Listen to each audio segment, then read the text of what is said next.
अंकित और अनु भाई बहन थे। माँ बाप के देहांत के बाद बड़ी बहन अनु ने दिन रात मेहनत करके अंकित की देखरेख की और उसे पढ़ा लिखा कर पैरों पर खड़ा किया था। दोनों भाई बहन खुशी खुशी रह रहे थे। एक दिन, दीदी मुझे जॉब मिल गई है। अरे वाह भैया, तेरी मेहनत सफल हुई। मेरी मेहनत नहीं दीदी, आपकी मेहनत। अगर पापा के निधन के बाद मेरी जिम्मेदारी आप न उठाती तो ये सब नहीं हो पाता। मेरी सफलता सिर्फ आपके बलिदान की वजह से है दीदी। कुछ महीनों बाद अंकित की शादी सीमा से हुई। सीमा बड़ी ही चालाकी से अनु से मीठा मीठा बोलकर घर का सारा काम करवा लेती थी और खुद अंकित के साथ घुमा फिरा करती थी। वैसे तो वो सिर्फ खाना बनाने का काम ही घर में करती थी, लेकिन अब उसे उससे भी छुटकारा चाहिए था।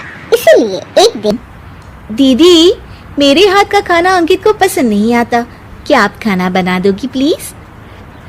अरे हाँ हाँ, ये भी कोई कहने की बात है, जरूर।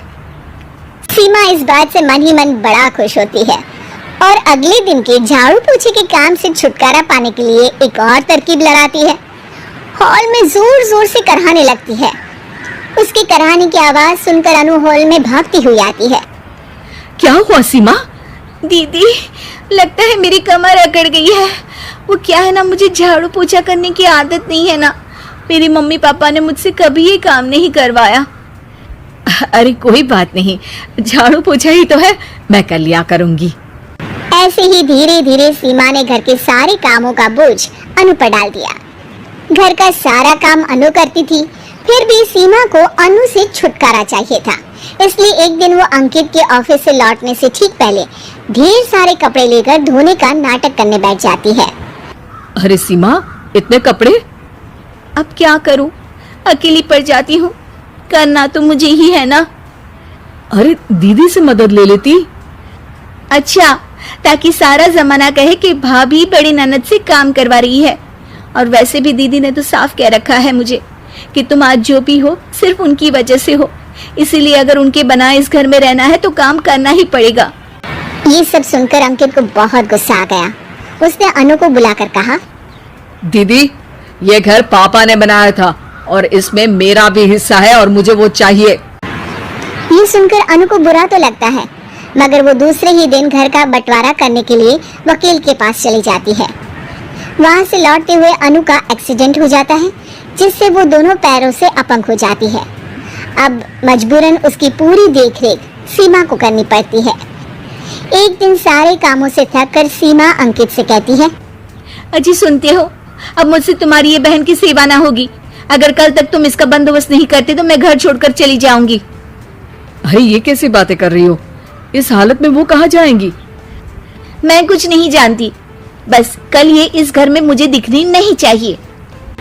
अंकित अपनी बीवी की जिद के आगे हार मान लेता है और अनु को शेल्टर होम में छोड़ आता है। 3 महीने बाद, अजी सुनते हो, ये आपके लिए एक पार्सल आया है, ये लीजिए। अरे इसमें तो घड़ी है और एक चिट्ठी भी है। दिखाइए तो। अरे वाह, बड़ी ही सुंदर घड़ी है, लेकिन ये आपको भेजी किसने? पता नहीं, शायद चिट्ठी में कुछ लिखा हो। आशा करती हूँ ये घड़ी तुम्हें पसंद आएगी। रक्षाबंधन की बहुत शुभकामनाएं, तुम्हारी दीदी अनु। चिट्ठी पढ़कर अंकित की आंखें भर आती है। मैं दीदी को लेने जा रहा हूँ सीमा। अरे घड़ी भेज तो दी उन्होंने, अब क्यों जाना उनके पास? देखा सीमा, दीदी हमसे दूर जाकर भी हमारे बारे में ही सोचती है, और एक हम है जो उनकी सेवा से बचने के लिए उन्हें शेल्टर होम छोड़ा है। तुम्हारी बातों में आकर मुझसे ये क्या पाप हो गया? मैं जा रहा हूँ दीदी को लेने, और जब मैं वापस आऊँ तो तुम मुझे हमारे घर में मत दिखना।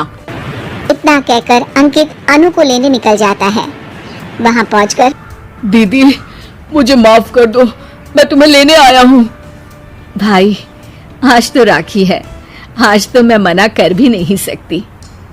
दोनों घर पहुँचते हैं। अरे सीमा, तुम अभी तक यहीं हो? निकल जाओ इस घर से। अरे वाह अंकित, फिर वही गलती कर रहे हो तुम। सीमा, तुम कहीं नहीं जाओगी।